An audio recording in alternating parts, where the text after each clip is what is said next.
അങ്ങനെയാണെങ്കിൽ credit card use ചെയ്യുന്ന ഒരു ബിഗിനർ എന്ന നിലക്ക് നമുക്ക് എന്തൊക്കെ അഡ്വൈസ് അവർക്ക് കൊടുക്കാൻ പറ്റും?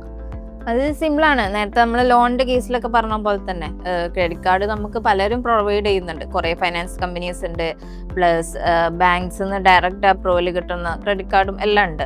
അതിൽ തന്നെ നമ്മൾക്ക് ഇൻട്രസ്റ്റ് വൈസ് നോക്കുകയാണെന്നുണ്ടെങ്കിലും ബെനിഫിറ്റ് വൈസ് നോക്കുകയാണെന്നുണ്ടെങ്കിൽ ഏതാണ് നമുക്ക് ബെറ്റർ എന്നുള്ളത് നോക്കിയിട്ട് ചെയ്യുക എന്നുള്ളതാണ് മെയിനായിട്ട് വേണ്ടത്. ഇൻട്രസ്റ്റ് കുറവുള്ള കാർഡ് നിങ്ങൾക്ക് യൂസ് ചെയ്യാം, അതേപോലെ തന്നെ ബെനിഫിറ്റ്സ് കൂടുതലുള്ള കാർഡും നമുക്ക് ചൂസ് ചെയ്യാവുന്നതാണ്.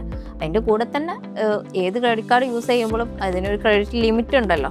ആ ലിമിറ്റിൻ്റെ എന്താ പറയുക, ലിമിറ്റ് ആവുന്നവരെ യൂസ് ചെയ്യാതിരിക്കുക. ലിമിറ്റിൻ്റെ ഒരു 10% 20% വെച്ചിട്ട് നമ്മളെ സ്മാർട്ടായിട്ട് സ്പെൻഡ് ചെയ്യുക. ആ സ്പെൻഡ് ചെയ്ത എമൗണ്ട് നമ്മൾ ബിൽ ഡേറ്റിന് മുന്നേ തന്നെ പ്രീപേ ചെയ്യുക. അപ്പോൾ മെയിനായിട്ട് ഈ സംഭവമാണ്, റീപേ ചെയ്യാനുള്ള ഒരു കപ്പാസിറ്റി നമുക്കുണ്ടോ ഇല്ലയെന്ന് അറിഞ്ഞിട്ട് വേണം നമ്മുടെ ഈച്ച് ആൻഡ് എവറി പെന്നി നമ്മൾ സ്പെൻഡ് ചെയ്യേണ്ടത്. അതിപ്പോൾ ക്രെഡിറ്റ് കാർഡിൻ്റെ കേസിലാണെന്നുണ്ടെങ്കിലും മറ്റൊരു കേസിലാണെന്നുണ്ടെങ്കിലും ക്രെഡിറ്റ് കാർഡിൻ്റെ കേസിൽ അതും കൂടി നമ്മൾ നോക്കിയെടുക്കുകയാണെങ്കിൽ ബെറ്റർ ആയിരിക്കും.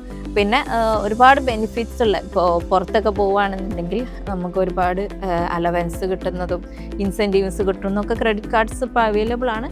അതൊക്കെ നോക്കിയെടുക്കുക എന്നുള്ളത് തന്നെയാണ് മെയിനായിട്ട് പറയുള്ളത്.